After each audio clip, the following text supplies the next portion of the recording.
pour moi, la Belgique, dès qu'on est bon dans quelque chose, soit on le vend, soit on l'arrête. Et à un moment, ça a commencé, il fallait arrêter ça. Déjà, on est dans un monde en et, pas en ou. Il va y avoir du nucléaire et du renouvelable. C'est quand j'ai eu des enfants que je me suis rendu compte que quoi que je fasse, il fallait que je fasse partie de la solution et pas du problème, du changement et puis du problème.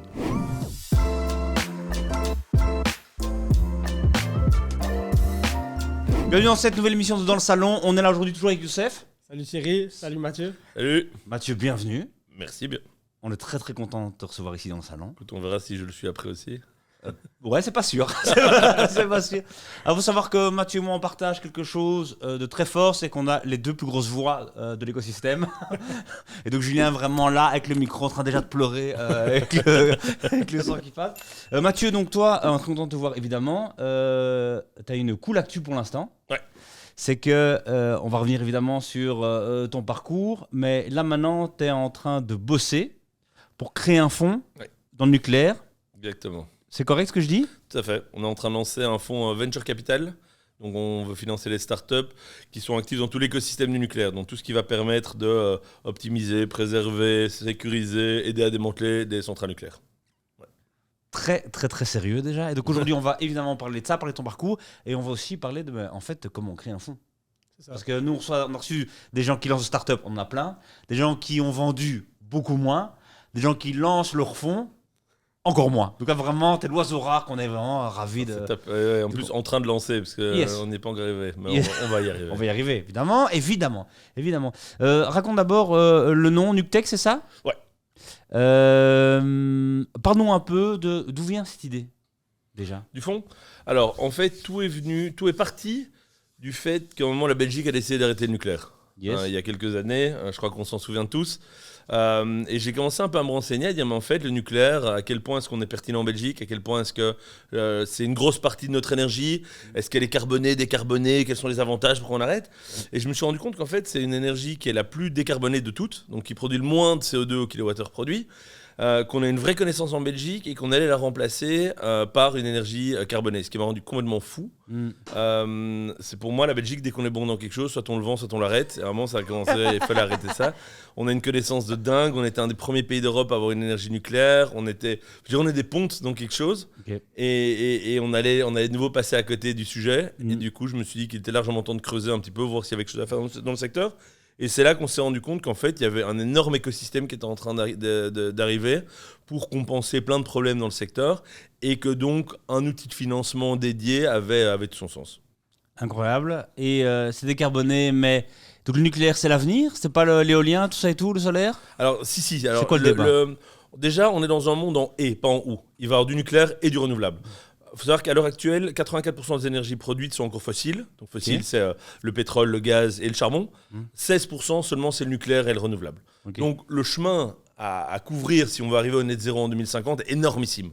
Donc c'est exactement là qu'on arrive. Le problème, c'est qu'à l'heure actuelle, il y a une espèce de tension entre le renouvelable et le nucléaire qui n'a pas du tout lieu d'être. En fait, on devrait être les meilleurs potes. Le nucléaire, en fait, va être là pour faire ce qu'on appelle le baseload, c'est-à-dire le besoin minimal qu'un pays a quand il n'y a pas de vent, pas de soleil. On a tout, ton frigo il tourne la nuit. Voilà. Pour moi, c'est ça que le nucléaire doit remplir. Et le renouvelable doit se développer à mort et doit faire tout le reste. Et donc, on doit vraiment arriver à un mix énergétique qui soit fait de nucléaire, de solaire, d'éolien, d'hydraulique.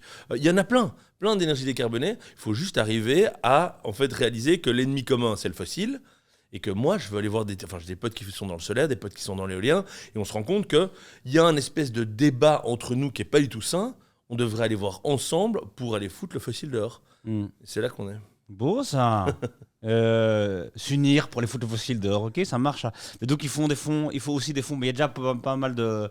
est-ce qu'il y a des fonds Nuctech, mais pour le solaire, le renouvelable, tout ça? Oui, il y a beaucoup plus de fonds. En fait, le solaire et l'éolien, on se développe depuis beaucoup plus longtemps que le nucléaire en termes d'innovation. Le nucléaire est là depuis beaucoup plus longtemps, mais si tu vas avoir une centrale aujourd'hui, c'est un peu vétuste. Il y a peu d'innovation dans le secteur. Pourquoi ?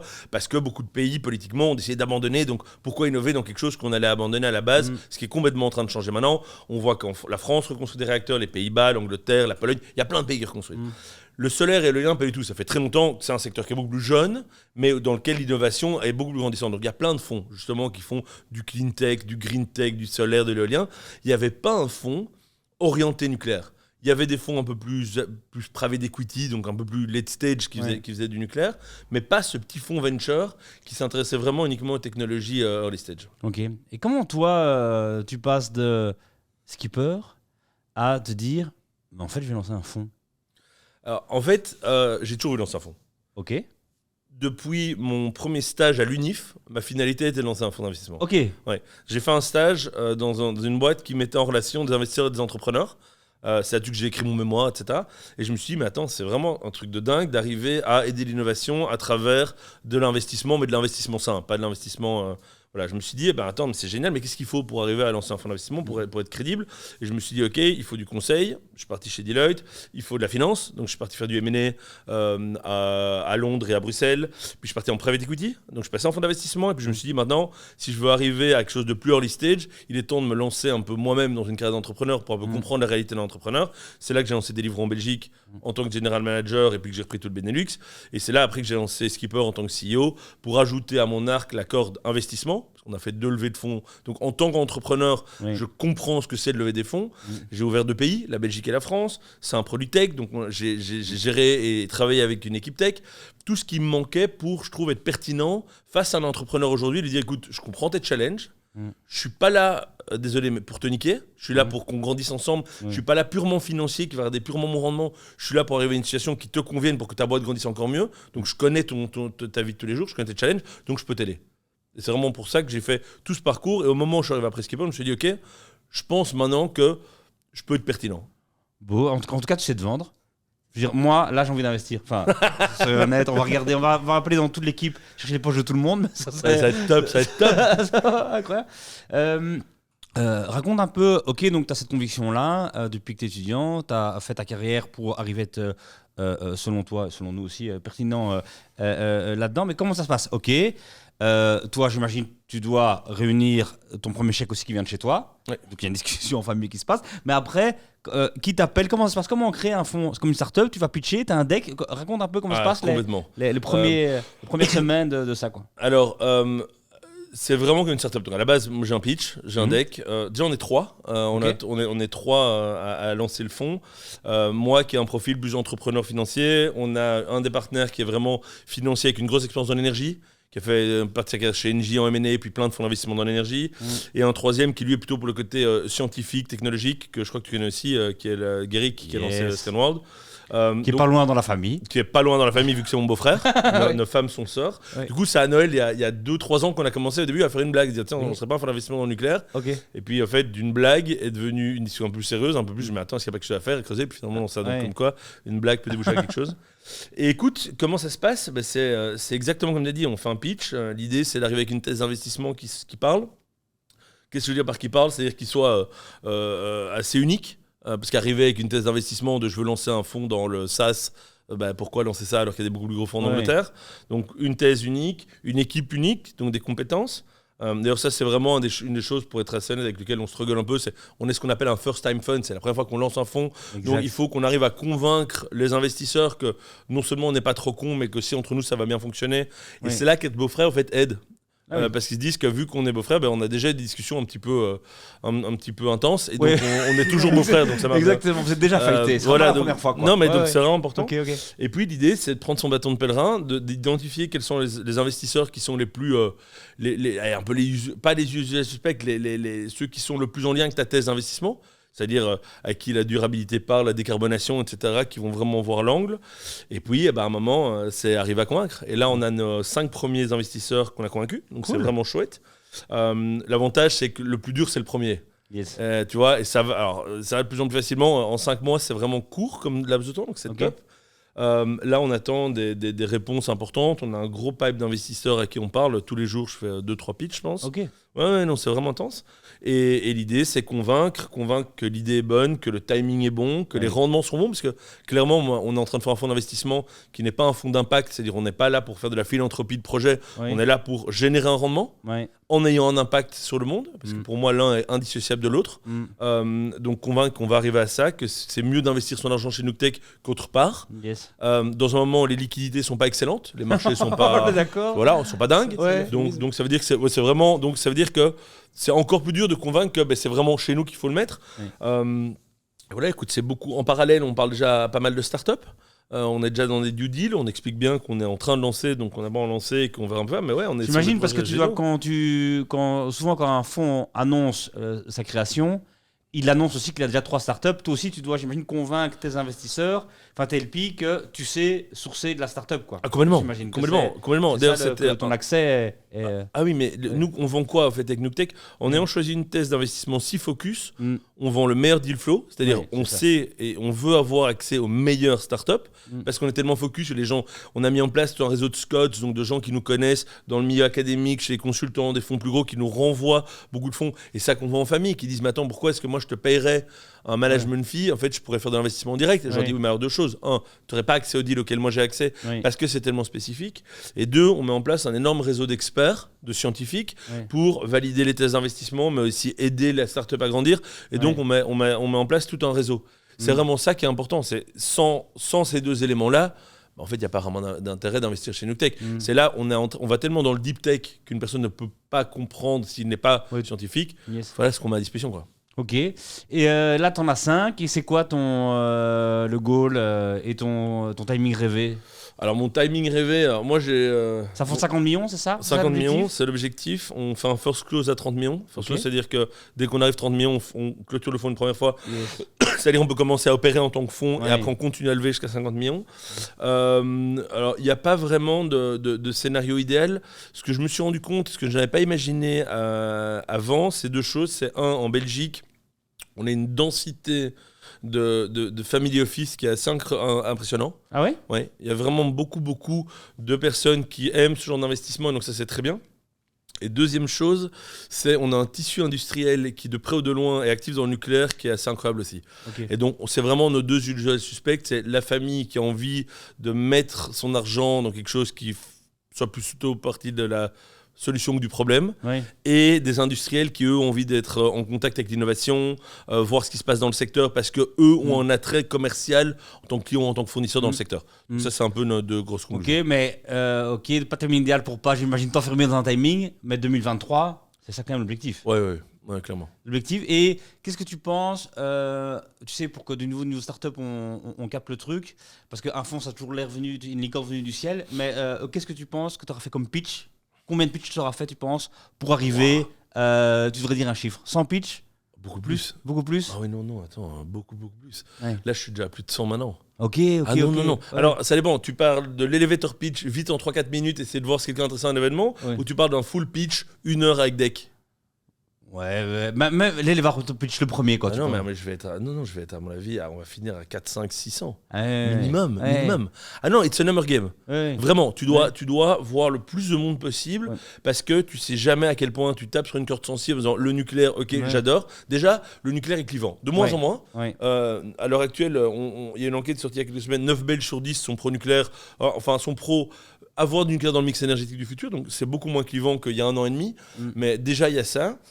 Et puis il faut voir si c'est des gens qui ont envie de mettre de l'argent dans la décarbonation. Il y en a qui en ont pas grand chose à faire. Voilà. Mais donc, non, tu dois avoir plein de gens, plein. Ouais. Donc, Donc, je suis ici pour dire appelez-moi. Tu vois, c'est comme quand tu lèves des fonds et quand tu l'as jamais fait, tu te dis je vais appeler 3 personnes à se passer. Non, tu dois faire un CRM et un pipe comme si tu faisais du sales. Tu dois avoir plein de monde pitcher à fond, et c'est pareil quand tu lèves un fonds. Et il y a le timing, c'est important. Enfin, ça reste ça, un truc. Après, c'est incroyable, mais c'est toujours laborieux, pas dans le mauvais sens, mais dans il faut appeler plein de trucs, enfin, process très carré. Il faut se prendre des portes, avoir un ego qui se fait. C'est comme à ton mariage, en fait. Au début, tu reçois toujours les noms. Tu vois, quand tu invites des gens à ton mariage, des gens qui savent pas qui viennent. Tu disais. Non, pas les noms de mariage. Sans nom. Non. C'est quand tu invites les gens à ton mariage, ceux qui savent qu'ils peuvent pas venir, ils te disent non. Oui, tout de suite. Tu vois, les fonds, ou les investisseurs, ceux qui savent qu'ils vont pas aller, ils vont dire non. Ouais. Les autres, ça va prendre du temps. Donc tu prends des portes. Clairement. Mais après, le principal, de nouveau, c'est d'en avoir les premiers qui se disent attends, mais c'est pas trop con.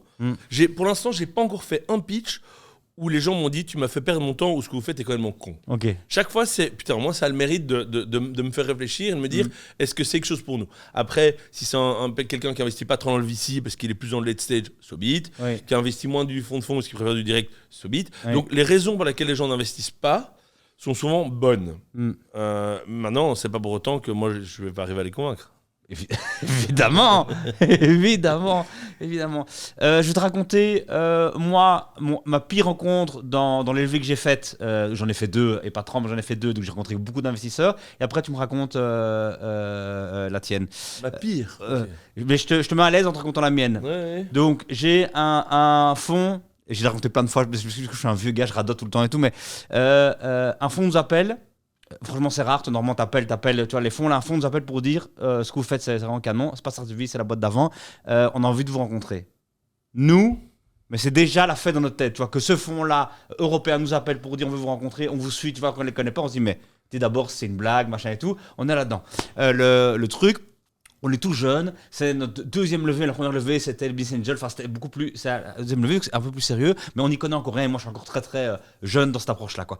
Je crois qu'il m'appelle, c'est déjà signé, tu vois, dans ma tête. Évidemment, non. On arrive là-bas, le gars qui m'a appelé, qui était un partenaire du truc, il m'a à l'aise, je commence à pitcher et tout, sympa.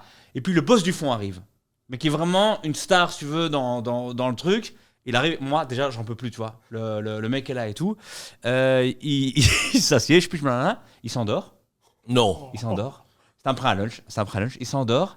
Parfois il se réveille et il me défonce avec une question. Tu vois vraiment, donc il dormait pas, mais il était quand même les yeux fermés. Mais on était plus dans l'endormissement que dans le truc. Mais et il s'était mis toi sur le côté, quoi. Il était pas forcément mis sur les côtés. Mais il me défonce quand même dans les questions. Et alors, il me pose des questions à quel point j'étais nul. Je dis maintenant, il me dit, ouais, c'est quoi votre prochain pays? Je dis, le prochain pays, on doit se lancer et tout. Pourquoi, nanana et tout. Puis à la fin, je dis, mais bon, si vous voulez que c'est un autre pays, c'est un autre pays. Hein. Comme si, toi, j'avais aucune idée de rien, aucune thèse forte. Et je disais, mais si tu veux que ce soit l'Espagne, moi, c'est l'Espagne. Hein, tu vois. Tu dis, chef, tu me donnes de l'argent, tu dis. Exactement. Et là, je voyais le gars le partenaire qui m'avait invité, qui disait ça va pas aller, et qui était un peu gêné que son boss, tu vois, soit là, et j'avais des réponses plus mauvaises que ça. La tienne, c'est quoi la pire? Honnêtement, j'en ai pas. J'arrive pas à trouver des. Moi, soit j'ai pris des portes très rapidement, mais une situation où je me suis retrouvé face à quelqu'un qui s'endort, qui me hurle dessus, qui soit pas là. Je réfléchis, franchement, et je réfléchis aussi avec Skipper. J'ai pris des centaines de portes. Ouais. À certaines levées de fonds, il n'y avait plus que le nombre d'investisseurs qui ont investi, qui étaient en discussion, tu vois. Donc, tu arrives à des moments où tu te dis « Waouh, ça va être chaud !» J'ai dû dire à des investisseurs que je leur donnais une exclusivité parce qu'ils étaient seuls. Ça m'est arrivé. Mais de là, non, je suis désolé, j'ai pas ce pitch qui m'a aidé. Je me suis dit, très bien, celle-là. Très bien. Non, je te fais... Voilà, c'est un cadeau. Il n'y a plus que toi, parce que vraiment, la relation, elle est... Ah, mais j'ai rien à dire. Écoute, c'est quoi? Je crois vraiment en ce que tu fais. Je crois vraiment. Donc, moi, si tu vas jusqu'au bout, je veux bien donner l'exclusivité. Ah. Ça, tu me diras qu'on le coupe après, on le gardera quand même. Mais non, je m'en fous. Alors, garde-la surtout. Si ça peut être un truc pour un investisseur ou un entrepreneur. Il faut savoir, en effet, comment ça se passe.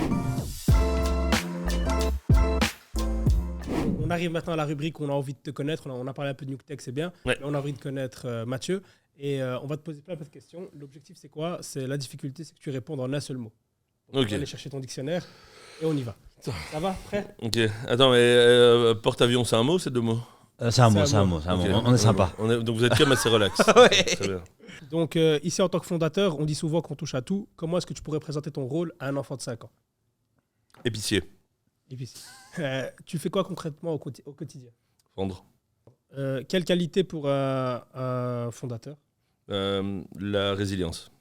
Quel défaut à bannir obligatoirement? L'orgueil. Comment tu décrirais la tech en Belgique? Sous-développé. Et l'entrepreneuriat, plus généralement? Compliqué. La culture d'entreprise, En Belgique? chez toi. Chez moi, ouverte. Et où sera NewTech en 2030? Où serait en un mot? Au sommet. Voilà, Ouais, au il faut sommet. C'est ça qu'on veut garder comme truc, évidemment. Ah, c'était bon, c'était en un mot. Ouais, non, c'était parfait. Maintenant, on va parler d'un sujet que tu as beaucoup connu dans tes autres boîtes, qui nous intéresse beaucoup ici, c'est les sales. Et donc, raconte-nous un peu chez Skipper ou Deliveroo, mais chez Skipper, peut-être qu'il y a de l'expérience, à quoi ressemblait ton département sales? Déjà, Deliveroo, Skipper, c'est 2 mondes de différence. Hein. Yes. Marketplace B2C, SaaS B2B, donc c'est très différent. Chez Skipper, il a pas mal évolué. On a commencé avec un modèle plutôt traditionnel, marketing qui faisait du lead gen, sales et puis account management, donc vraiment le très traditionnel. On s'est rendu compte assez rapidement que, en fait, signer un petit compte ou un grand compte prenait le même temps. Et signer un gros compte ramenait plus d'argent. Et donc, en fait, on a commencé à faire quelque chose d'assez différent. C'était de l'account-based marketing, donc beaucoup plus ciblé des grosses boîtes et en fait organiser des événements en mettant des grosses boîtes autour de la table pour qu'en fait elles-mêmes s'auto-pitchent quasi la pertinence de changer sa mobilité. Okay. On faisait des roundtables avec des gros comptes. On ciblait beaucoup plus. Donc, on était beaucoup moins dans le côté réseaux sociaux, grosse communication, beaucoup plus ciblé. Oui. Après ça, mon équipe commerciale, c'était fait d'account exécutif qui avait des portefeuilles de clients qui devaient aller signer. On allait assez loin, l'account exécutif devait signer et devait vraiment commencer aussi l'onboarding. Et puis il y avait vraiment une passation avec l'account manager. Donc ça, on aimait bien, on aimait que l'account exé aille assez loin dans sa relation avec le client pour vraiment essayer d'avoir des rôles très séparés, le hunter, le farmer, et d'avoir un département account management par contre derrière qui soit vraiment en charge de l'onboarding. Donc je veux dire très traditionnel au niveau B2B SaaS, mais efficace quoi. Et surtout avec cette notion que je trouve importante c'est des gros comptes. Et à partir du moment où tu réalises qui est ton persona, qui est ton ideal customer profile, tu as juste ton outil de vente à ton client et pas l'inverse. Bon, tu te rappelles ton premier client Skipper ? Très bien. C'était une fête. Premier client payant. Parce qu'on avait. Alors, faire des pilotes gratos, c'est facile. Hein. Vendre du gratos, ça passe toujours. Mais je me rappelle très bien. Premier client payant. On est en octobre 2019. Et le premier client. Alors le pire, c'est que je ne donnerai pas son nom parce que c'est un enfer de client aujourd'hui. Parce qu'en fait, on a tellement dit oui à tout pour qu'il signe qu'en fait, on a tweaké le système à gauche, à droite et on paye encore le prix maintenant d'une force. Donc, et je le sais parce que j'en reparlais il y a quelques jours à quelqu'un de Skipper qui m'a dit parce qu'on est en train de migrer chez Skipper, enfin ils sont en train de migrer, je reste toujours en on. Voilà. J'ai encore on chez Deliveroo, donc ça va pas changer. Mais il y a une migration qui est en train de se passer entre deux systèmes et il y a vraiment un legacy. Et tant on s'est dit, en fait, quand ton premier client paye, tu sais que t'as de la valeur. Oui. C'est la première fois où tu dis, ok, ce que je vends, c'est pas du bullshit, il y a vraiment de la valeur. Et donc, je m'en souviens très bien. Il y a une fête, quoi. Ouais. Ah ouais. C'est quoi un cycle de vente ? C'était quoi un cycle de vente chez Skipper ? La durée, c'était quoi ? C'est assez long. C'était quoi, C'est assez long, ça va être... alors, ce qui est marrant, c'est que t'as pas vraiment de logique. On a signé un jour un énorme compte en 1 mois et demi. Okay.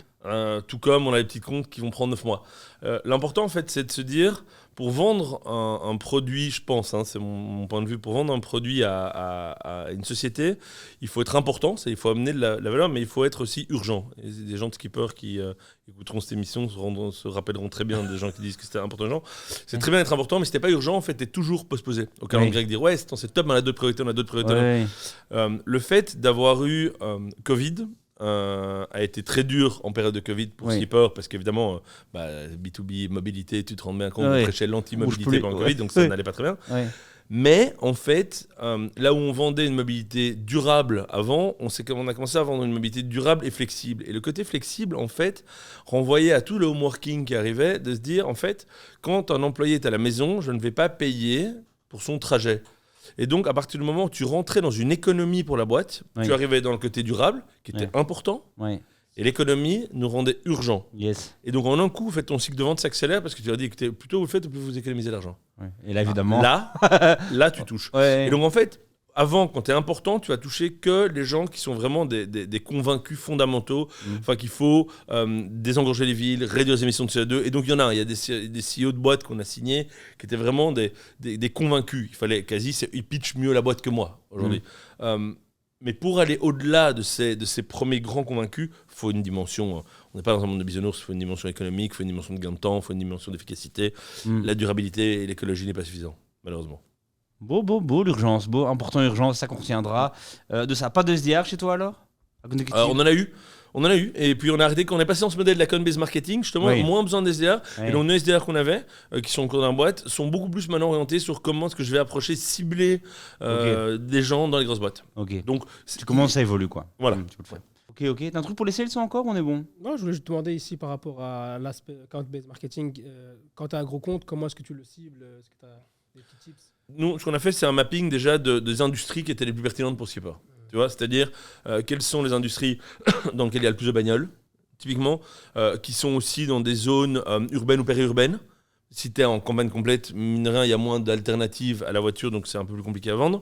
Une fois que tu as ça, tu fais un mapping des sociétés, et puis là, honnêtement, ça commence à être du ciblage, quoi. C'est voir, ok, qui est le fit manager, qui est le chair manager, est-ce que j'ai des relations avec eux, est-ce que je les connais, comment est-ce qu'on peut les approcher, est-ce qu'on a des clients dans des industries similaires, est-ce qu'on peut inviter, en fait. Et ça, honnêtement, c'était une des choses que je me suis rendu compte qui était le plus enrichissant, c'est mettre autour de la table des fit managers ou des chair managers, même de boîtes concurrentes, qui se parlaient entre elles de comment ils arrivaient à garder leur talent, à offrir un package qui faisait plus du sens par rapport aux besoins de leurs employés. Et en fait, de nouveau, tu n'as personne qui vend mieux ton produit qu'un client convaincu. Yes.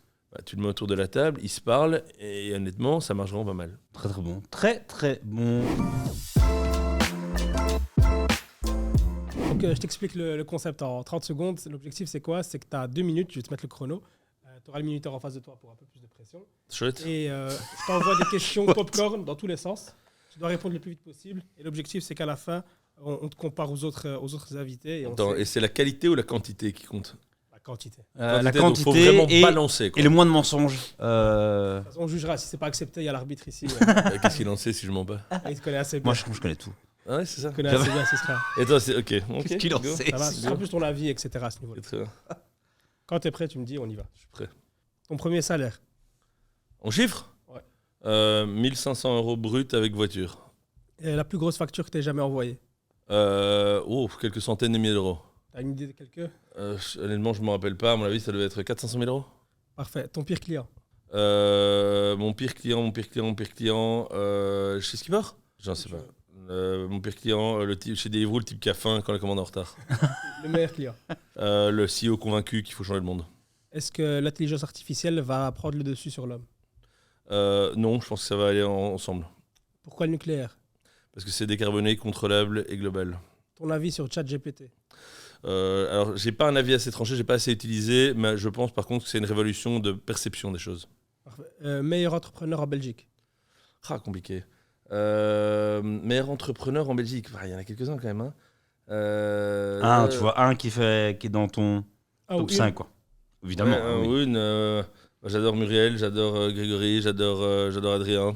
Muriel Ifarm, Voilà. Grégory Procyclique, Adrien Cowboy. Voilà. Parfait. Si tu avais 22 ans maintenant et que tu recommençais tout de zéro, tu irais dans quelle boîte? Je lancerai ma boîte. Un autre pays pour vivre que la Belgique? L'Écosse. Pourquoi? Parce que j'adore ce pays. Un entrepreneur sur lequel tu investirais pour le futur? J'en rencontre plein maintenant dans le cadre de Newtech. Il y a clairement une boîte. Un entrepreneur dans lequel j'investirais. Non, je boxe en touche, je sais pas de nom comme ça. Ton plus gros défaut? Je parle beaucoup. Ta plus grosse qualité? Je parle beaucoup. La plus grosse erreur que tu aies fait en business? Waouh, j'en ai fait plein, des mauvais recrutements. Le plus gros bluff que tu aies fait en business? De donner une exclusivité, donner un investisseur. C'est bon, on est bon, t'as réussi. Putain, c'est incroyable. Non, applaudis cette performance. Parce que normalement, toi, t'arrives au bout des questions si tu veux. On n'a Voilà. même pas Donc j'ai attardé. gagné d'office. Ah, t'as gagné Et d'office. C'est bien. Je serais Maintenant, très le jeu, surpris. c'est voir qui arrive à garder le plus. T'as vu, Exactement. il restait 1 minute 30. Ouais. Non. Quel vieux mytho. Non. Mais non, c'était vraiment très fort. propre. On va encore soutenir un peu les choses. On va parler un peu de l'écosystème en Belgique. Ouais. T'es actif, hein. 40 Under 40. Non, t'étais pas dedans, si t'étais là-dedans aussi, évidemment. Le fonds que t'as lancé maintenant. Comment on améliore l'entrepreneuriat en Je Belgique? lance. Non, l'autre fonds que t'as lancé avant. Enfin, que t'es Syndicate One. Ouais. Écoute, pour moi, la Belgique, s'il y a bien une chose qui me rend dingue en Belgique, c'est que j'ai l'impression qu'on est dans le ventre mou de quasi tout. et j'en ai déjà parlé à plusieurs gens, mais pour moi, il faudrait qu'on choisisse quelques industries dans lesquelles on veut être des pontes. Je pense à la biotech, je pense au spatial, je pense évidemment au nucléaire. Je pense peut-être à la mobilité, qui sait. Et je pense que la Belgique devrait choisir ses combats, mais tout aligné pour qu'on gagne ces combats, que ce soit au niveau académique, au niveau fiscal, au niveau immobilier, au niveau talent, tout. Qu'on arrive en fait à se dire, nous on veut être des leaders européens at worst, mais mondiaux at best dans des industries de pointe, et qu'on arrive à stimuler l'innovation autour de ça. À force d'être un peu, de parsemer un peu tout le monde et d'essayer d'un peu tout faire, en fait on s'égare complètement. On est NucTech plus 4 ans. Ok, ça roule, ça tourne. On t'appelle. Salut Mathieu, dans le mec qui devient secrétaire d'État au numérique. Tu dis quoi ? J'ai beaucoup d'ambition pour le nucléaire quand même. Je pense pas qu'en 4 ans on arrivera aux ambitions que j'ai pour le nucléaire, parce qu'il y a NucTech 1 qu'on est en train de lancer maintenant, il y aura NucTech 2, il y aura nucléaire growth, il y aura nucléaire médical, il y aura nucléaire, il y a nucléaire un jour spatial, qui sait. C'est-à-dire globalement j'ai beaucoup d'ambition encore pour le nucléaire. Maintenant, si je peux aider mon pays à avoir une meilleure meilleur, c'est même compliqué parce que je sais que c'est pas des métiers faciles, mais à choisir ses combats, j'aiderais. Allez, c'est beau ça c'est beau. T'as botté en touche dans la question d'avant, mais est-ce qu'il y a quand même un entrepreneur, pas que tu investirais dedans, mais un jeune entrepreneur qu'on connaît peut-être moins, que t'as vu récemment, tu dis, mais celui-là il a les crocs, elle a les crocs, il faut suivre, tu vois, est-ce qu'il y a une boîte qui non, mais alors moi, le truc c'est que j'en ai plein pour l'instant, que je vais pas citer pour des raisons de confidentialité avec NucTech, mais en fait je suis en train d'apprendre quelque chose de totalement nouveau pour moi, c'est l'entrepreneur scientifique. C'est-à-dire le type qui en fait est un génie, a plein de choses qui lui manquent, notamment côté commercial et structure d'équipe et tout, mais je parle à des gens qui sont fondamentalement brillants et qui ont des technos qui peuvent pour moi changer la face du monde. Et c'est hyper chouette de voir qu'en fait, tu as des gens qui soient tellement bons dans quelque chose que je connais tellement pas, et à quel point, d'une manière, on peut s'entraider. Donc pour l'instant, je parle quasi tous les jours. Encore hier, je parlais à une boîte qui peut potentiellement aider à réduire les déchets nucléaires de 85% en changeant un mix soit du combustible. Alors moi, c'est très loin de mon core business de base, mais tu les écoutes, t'es là, waouh, mais toi, t'as pas envie, t'hésites pas, quoi. Ouais. Incroyable. Mais, et après, comment tu fais ? Parce que t'as ton expert scientifique, ton frère, qui est plus, il est là avec toi, ou parfois tu dois justement apprendre un peu à redescendre parce que on te raconte des trucs, mais comme toi t'es pas scientifique, tu dois. Non, mais nous on a un processus d'investissement dans lequel il y a à un moment une due deal tech, où on va mobiliser une équipe d'experts ad hoc pour chaque sujet qui on va aider à la pertinence du dossier. Parce que moi, à un moment, tu peux. Donc tu peux bullshiter. Par contre, je vais questionner sur le business model, la taille de marché, tu vois, quel marché adressable, quels sont les clients, etc. Là, par contre, on va pas arriver à me bullshiter parce que je vais comprendre. Sur le fondement de la technologie, clairement, on va le valider par des sources scientifiques. Ok. Je suis un jeune entrepreneur, j'ai besoin de conseils, j'ai une idée, on peut te contacter, comment ça se passe ? Sur LinkedIn, c'est quoi le Messenger de LinkedIn est horrible. C'est vrai. Franchement, il est infernal. Moi, je préfère qu'on m'envoie un mail, mathieu@nuctech.com, c'est beaucoup plus simple. Au moins, j'ai ma mail de unread et je sais que je dois traiter un truc. Donc, LinkedIn, c'est pas idéal, je trouve. Franchement, je trouve ça horrible à gérer. Clairement, pas hésiter. Je te conseille Beeper, alors une app qui met toutes les plateformes LinkedIn, tes mails, tes SMS et tout dans un truc. Beeper. Moi, je vais tu m'enverras le lien après. Yes. Donc, tu conseilles. Pardon ? Tu conseilles, c'est ce que tu disais, tu conseilles ou tu regardes tes choses. Non, évidemment, j'aide tous les entrepreneurs que je peux dans la limite du temps que j'ai, parce que c'est déjà évidemment busy à 100% comme tout le monde, et j'ai 3 enfants en plus. Donc voilà, mais non, clairement, il ne faut pas hésiter à m'envoyer un mail, organiser un call. Par contre, ce que je fais toujours, c'est que je préfère rencontrer les gens en personne. Et c'est marrant parce que j'ai commencé à faire quelque chose tout nouveau. Dès que quelqu'un me demande de l'aide, je dis génial. Par contre, ça va te coûter quelque chose. Ça va te coûter un café ou un truc pour que le conseil ne soit pas gratuit. Yes. Et en fait, tu as déjà une partie du monde qui drop à ce moment-là. Et là, tu dis tu dis que les gens viennent vraiment à la nymphe. Et en fait, je me suis rendu compte que bêtement, j'ai un gentil type. Hein. Il y en a qui se reconnaîtront. Il y en a un qui me donne un steak pour une levée de fonds auquel j'ai aidé. Je dis, c'est jamais grand-chose, mais c'est quelque chose. La différence, c'est que moi, je vais le faire de manière professionnelle. Et je sais que la personne a vraiment besoin de mon conseil. Et franchement, tu serais étonné du nombre de gens qui drop. Très et là, écoute, non, je le fais pas gratos. Putain, mais les gens sont... Et je parle vraiment d'un café. Hein. Je parle vraiment... Les gens sont fous. Les gens sont fous.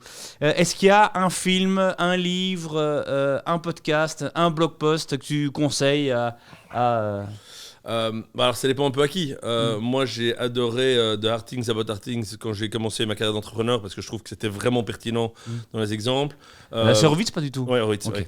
Dans les podcasts, j'écoute pas mal de podcasts assez différents. De nouveau, maintenant, je suis plutôt dans le nucléaire. Ouais, balance-nous dans le nucléaire, on connaît évidemment pas. Il y a un lobby qui s'appelle Voice of Nuclear qui fait des chouettes podcasts. Il y a le livre How to Avoid Climate Disaster de Bill Gates qui est quand même un must-read, je pense, aux gens qui s'intéressent un petit peu à ça. Okay. Moi, je lis aussi beaucoup sur l'accident de Tchernobyl pour essayer de comprendre ce qui s'est passé, pour essayer, tu vois, parce qu'il y a tout un côté dark dans le nucléaire qui ne faut absolument pas répéter, donc qui est hyper pertinent. On va s'arrêter là-dessus. Comment tu gères ce côté, en effet, d'arrêt nucléaire? Longtemps, on a voulu arrêter les centrales et tout.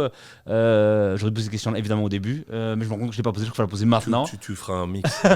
Raconte comment tu gères ça pour toi, ta thèse, quand les gens les gens sont contre le nucléaire ou quoi, c'est quoi ton... Alors, la première chose que j'ai fait, c'est que je me suis renseigné. Évidemment, je me suis renseigné. Il y a eu 2 accidents majeurs au niveau nucléaire, 3 si on compte un petit qui est States, Three Mile Island, mais donc il y a eu Tchernobyl et Fukushima. Oui. Alors, Tchernobyl, c'est carrément une erreur humaine. C'est quelqu'un qui a fait une connerie. Fukushima, ce n'est pas un accident nucléaire, c'est un accident industriel. Quand le tsunami, l'impact du tsunami, en fait, au niveau radiologique, l'accident radiologique, c'est une victime qui est même contestée par l'OMS. Donc en fait, le fait que Fukushima était une centrale nucléaire versus une autre centrale n'a absolument rien changé. D'accord. Donc ça, c'est en creusant, en se renseignant. Et puis à un moment, il y a aussi, tu commences à voir, ok, quelles sont les nouvelles technologies, qu'est-ce qu'on met en place maintenant, comment est-ce qu'on peut améliorer les choses. Et franchement, quand tu vois un peu l'impact que peut avoir le nucléaire sur la société par rapport à ces défauts qui sont souvent des défauts perçus, mais tu te rends compte qu'en fait, il n'y a pas de débat, il faut y aller. Yes, ok. Je reviens toujours avec ma vieille histoire, mais elle est pertinente là-dedans quand même. J'avais vu Arthur, le gars de la télé, mais qui est un gros investisseur par ailleurs, pour qu'il investisse chez nous. Il a fait une offre, je l'ai refusée parce que j'étais de nouveau pas très malin, c'était il y a longtemps. Lui, il avait investi dans Coyote. Et il disait que c'était un stress permanent que quelqu'un se crache, tu vois, en voiture et se dire, tu vois, est-ce que quand même, quand tu viens proposer ton investissement, est-ce que c'est une question qui revient quand même souvent chez toi, de dire, j'ai pas envie d'investir dans un truc qui pourrait, un jour il y aura un accident et voilà, comment tu gères cette... En fait, nous, on prend plutôt les devants là-dedans, c'est qu'on dit, on va, en fait, il y a 3 gros défauts perçus du nucléaire, qui sont les déchets, qui sont le coût, construire une centrale, c'est pas gratos, et il y a le côté sécurité. Donc nous, ce qu'on a fait, c'est qu'en fait, on a employé comme philosophie du fonds de dire nous, on va investir dans des dossiers qui soit permettent de réduire la quantité et la durée de vie des déchets pour arriver au même ordre de grandeur que le CO2 atmosphérique, soit vont rendre l'énergie nucléaire plus efficace pour tendre vers le prix des énergies fossiles pré-crise ukrainienne, tout en étant toujours dans un cadre de peaceful application, non militarisation, non prolifération de matières nucléaires. Maintenant, ce qu'il faut savoir, c'est que l'uranium dans une centrale et l'uranium dans une bombe, c'est pas la même chose. Il y en a un qui est enrichi à 10%, l'autre qui est enrichi à 80%, c'est pas le même procédé chimique, c'est très différent. Avant de voler quelque chose d'une centrale pour en faire une bombe, il faut beaucoup de connaissances scientifiques. Ce qui est, le plus gros problème n'est pas arrivé à de l'uranium à ce moment-là. Donc on fait très gaffe évidemment à ce que les investissements qu'on fasse soient toujours dans plutôt quelque chose qui va améliorer la sécurité plus que le problème. Mais il faut aussi savoir que nous, les investissements qu'on veut faire, c'est l'écosystème nucléaire, c'est tout ce qui gravite autour des centrales. On va très peu nous-mêmes être dans le cœur du réacteur. Pourquoi ? Parce que c'est souvent des investissements qui sont très chers, très lourds, très longs. Ce qui n'est pas du tout en phase avec la thèse d'un fonds venture capital. Nous, ça va plutôt être une technologie de robot qui va aider à faire une soudure à notre tuyau. Ça va être un drone qui peut inspecter. Ça peut être un SAS qui va rassembler la connaissance centrale nucléaire.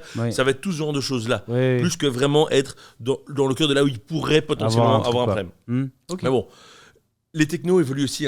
Tchernobyl, c'était ce qu'on appelle des réacteurs de génération 2, je pense, 1 ou 2, je sais plus. On est en génération 3, les générations 4 arrivent, elles sont refroidies avec des matériaux différents qui justement n'ont plus ces risques. En fait, c'est de l'eau qui a chauffé, qui a fait sauter, avec les crayons qui ont été en contact.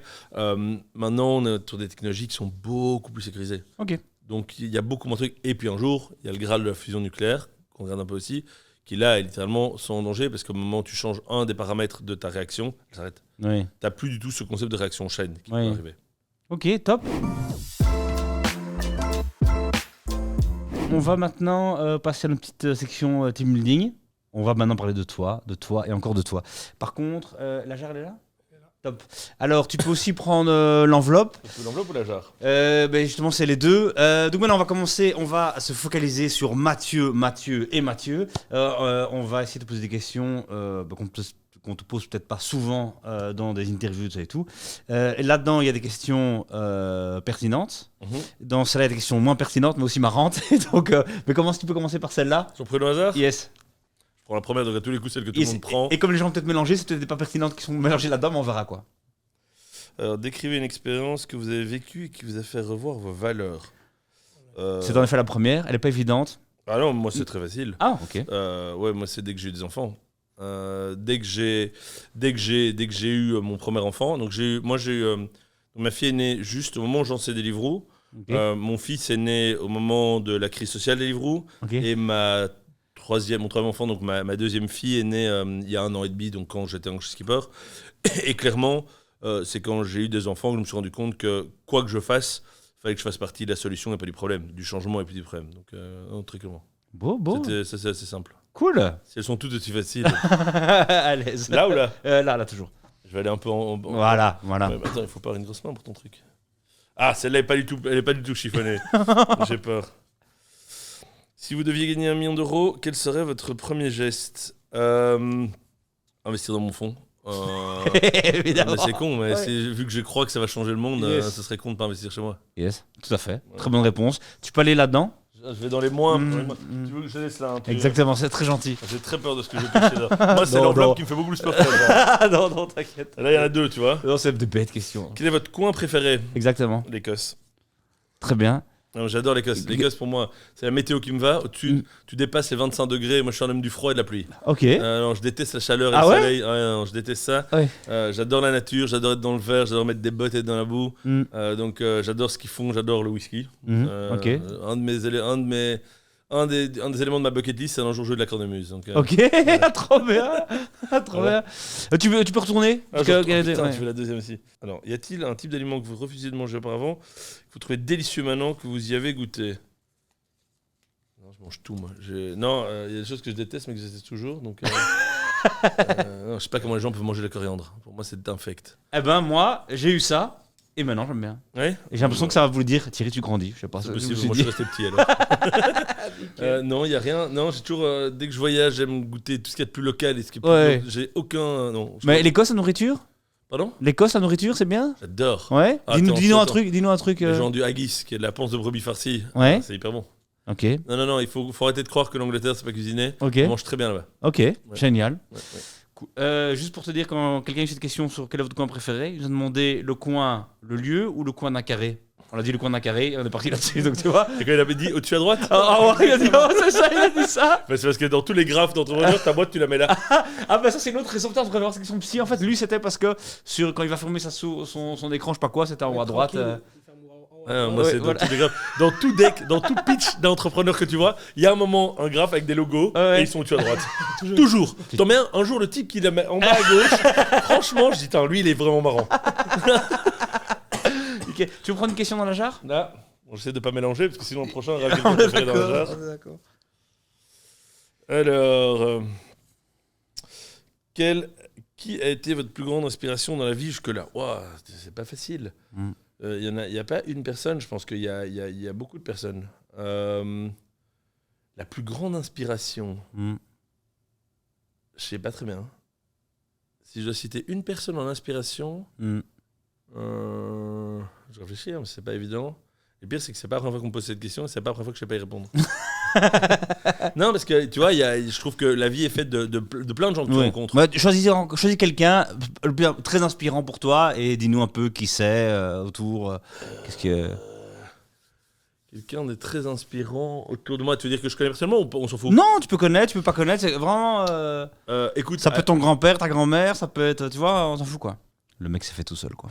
Non, pas du tout. Pas du C'est tout. Justement, l'histoire qu'il nous c'est raconte. fait par justement plein de rencontres, pas une. Ouais. C'est ça le truc, c'est que il y a évidemment ma famille qui m'aide, je veux dire mes parents. Il y a des gens, tu vois, pour donner des exemples, j'ai fait un Erasmus en Afrique du Sud. Ok. Tu vois, là, je suis été confronté à tout ce que Nelson Mandela a fait. Mais je l'ai vécu, je l'ai vu. Tu vois. Oui.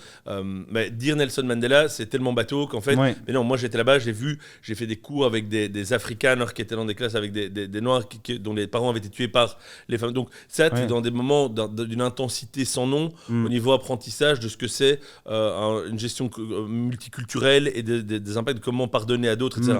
Tu vois, lui clairement, mais dire Nelson Mandela juste parce que j'ai lu son livre, Ouais. non, c'est pas ça. Parce que j'étais dans son pays et que donc j'ai vraiment vécu ça. Après, moi, pour l'instant, clairement, je lis des livres d'un Bill Gates, sa manière de voir les choses et sa perception. Clairement, je la trouve hyper inspirante parce que c'est dans mon contexte actuel. Oui. Il y a pas. Je crois que s'il y a bien une chose que j'ai fait, c'est jamais rester dans une carrière très rectiligne. Donc, je peux pas citer une personne qui m'a accompagné, où j'ai dit, voilà vraiment un mentor depuis toujours. Oui. Non, à chaque étape de ma carrière, j'ai trouvé les ou la personne qui m'ont dit, attends, mais c'est vraiment, voilà quelque chose que je veux apprendre. Je prends ce que j'ai à apprendre de cette personne, et puis j'essaie de me forger avec ces différents types de relations, pas avec un type. Ok. Prends une dernière question quand même. De celui-là ou de celui-là? Non, toujours celui-là. Tu préfères celui-là, ouais, toi? moi je préfère. Okay. Alors, c'est petit, les petits, c'est le plus dur. Quel est le pire conseil qu'on vous ait jamais donné? Ah ouais, une levée de fonds, c'était primordial pour une start-up. Ça, c'est vraiment le plus gros bullshit. Ça, Véhiculé, vraiment... ouais. Ah oui. Ouais. Moi, maintenant, je sais plus à qui j'ai encore récemment, qu'il faut arrêter de croire que la taille de la levée de fonds, que size matters, tu vois. Ouais. C'est vraiment un truc très masculin. Ouais. Il faut communiquer sur la taille de levée de fonds. Ouais. C'est quelque chose qu'on a fait pour des raisons marketing aussi avec Skipper, mais in fine, l'entrepreneur le plus successful, c'est celui qui amène sa boîte à une unicorn et qui a 100% de son capital. Yes. Donc, il faut arrêter de voir, alors que je fais un fonds d'investissement. Hein. Donc, on s'appelle d'accord. Non, mais pour moi, tout entrepreneur n'a pas besoin de levée de fonds. Une levée de fonds, ça doit être plusieurs facteurs qui se rassemblent. C'est un besoin de financement pour accélérer, pour faire du R&D où on ne pourrait pas aller sans ce financement. Je pense que beaucoup de gens vont beaucoup trop vite vers de la levée de fonds parce qu'ils se disent j'ai sur mon CV maintenant levée de fonds, ce qui n'est pas une finalité en soi. Une levée de fonds, c'est un mean to an end, c'est un moyen pour arriver à une finalité. C'est pas du tout un truc que tu dis nickel, putain, je suis un entrepreneur, j'ai levé des fonds. Ça, c'est de la connerie. Donc, tout entrepreneur ne doit pas lever des fonds. Par contre, il y en a où c'est ultra important et ultra pertinent pour leur projet. Deux, une levée de fonds, il faut aller chercher plus que de l'argent. Moi, de l'argent, il y en a beaucoup partout. Faut trouver que ce soit quelqu'un qui puisse faire grandir le projet commercialement, au niveau personne, etc. Et arrêter de croire que de facto, aller voir un VC est ce qu'il y a de plus important. Et de nouveau, je prêche contre ma paroisse parce que ça m'arrive, moi, de dire à des entrepreneurs, c'est pas moi que tu as besoin.